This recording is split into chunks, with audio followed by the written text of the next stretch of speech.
Rumah adat Batak.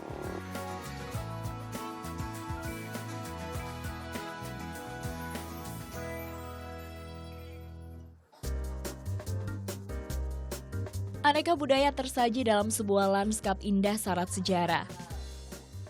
Lahan subur terbentang dalam tradisi terjaga erat. Dan pemandangan eksotisnya membuat siapapun betah berkunjung ke sini.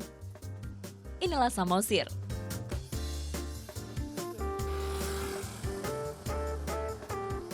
Matahari pagi menemani perjalanan saya menikmati Danau Toba.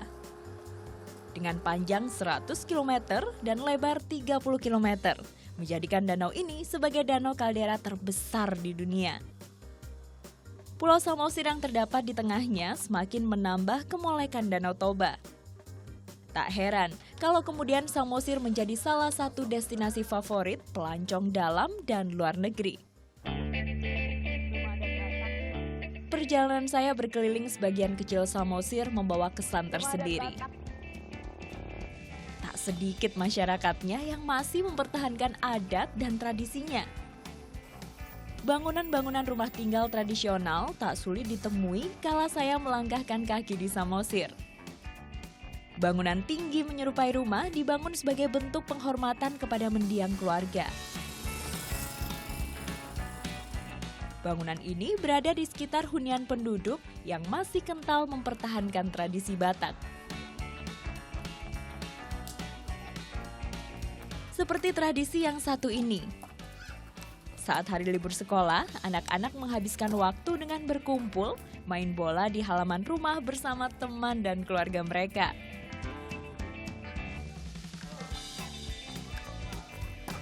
Keluarga yang lainnya pun duduk di teras rumah sambil menonton. Salah satunya opung bercucu 7 ini.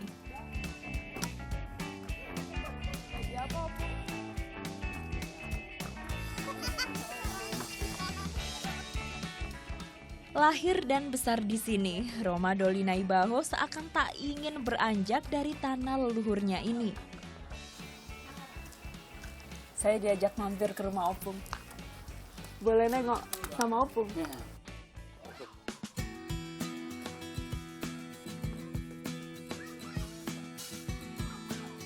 Masuk ke rumah opung, khas rumah Batak tradisional, saya diajak mengenal anggota keluarga opung melalui foto.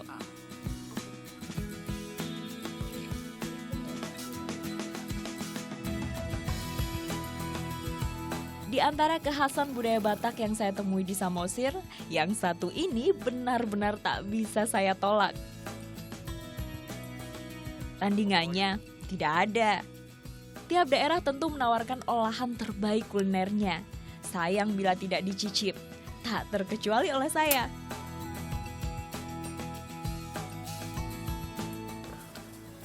Nah, ini pasti Bu Sofi lagi masakin saya ikan mas arsik ya.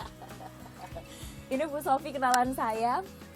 Makan siang kali ini spesial karena kita mau makan ikan mas arsik. Ikan nani arsik, ya. Tak hanya ingin mencoba, saya juga ingin tahu proses pembuatan salah satu pusaka kuliner khas Batak ini. Ulekan di sini bentuknya unik, bener-bener kayak batu. Ada dari batu. Rahasianya ada pada bumbunya. Belasan bumbu dihaluskan dan berpadu sempurna dalam ikan mas yang dididihkan bersama air.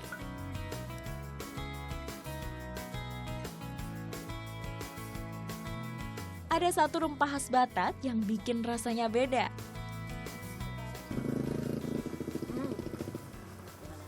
Ada segernya, Ada getirnya. ada getarnya juga. Rasanya rame dan ini adalah andaliman. Salah satu rempah-rempah Batak yang cuman bisa ditemui di Batak dan ini buat bumbu ikan mas arsik. Ya.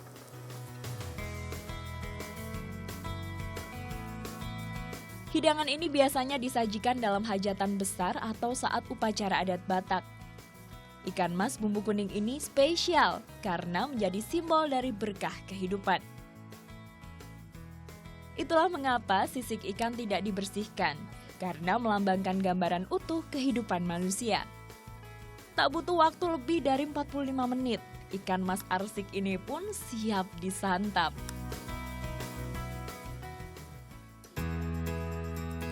Tak ada sedikit pun bau amis pada ikan ini. Rempah-rempahnya meresap sempurna pada daging ikan mas. Tanpa tambahan perasa buatan, rempah-rempah khas Batak mampu membuat masakan menjadi super lezat.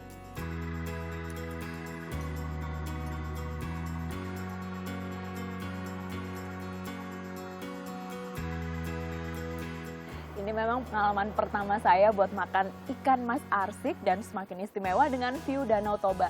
Tapi yang pasti rasa ikan mas arsik ini bikin saya ketagihan dan pengen ngabisin semuanya. Makan lagi yuk, Bu. Ya.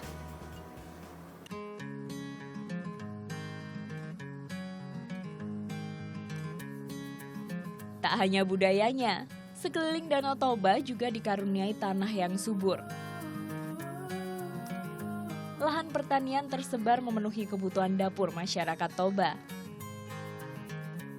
Dan inilah daerah yang menjadi primadona wisatawan di Pulau Samosir, Tuk-Tuk, sebuah desa di timur pulau. Sebagai daerah tujuan wisata, masyarakat Tuk-Tuk sudah menyiapkan berbagai fasilitas untuk menyambut wisatawan yang datang ke sini. Salah satunya adalah sepeda yang bisa disewa untuk menemani saat menjelajah Pulau Samosir. Atau bagi yang tak ingin capek, bisa menyewa sepeda motor. Selain itu, berbagai restoran berjajar dengan aneka menu andalan masing-masing. Mulai dari yang bercita rasa lokal sampai yang mengusung konsep hidangan khas mancanegara. Silakan dipilih sesuai selera. Tak lengkap rasanya berkunjung ke daerah wisata tanpa membawa buah tangan. Toko kerajinan yang menjual aneka jenis ukiran ini menawarkan berbagai cenderamata seharga 10.000 hingga belasan juta rupiah.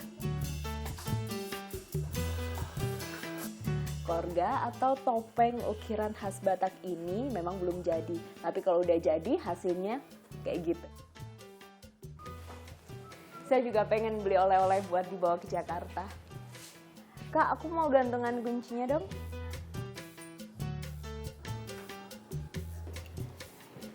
Dari kayu dan ukirannya detail sekali, menggambarkan ada seorang patung duduk. Saya bawa pulang. Bagi yang ingin bermalam di Samosir, jangan ragu. Ada banyak pilihan penginapan di sekitar Tuk-Tuk. Mulai dari homestay seharga 100 ribuan hingga penginapan mewah berharga jutaan rupiah per malam.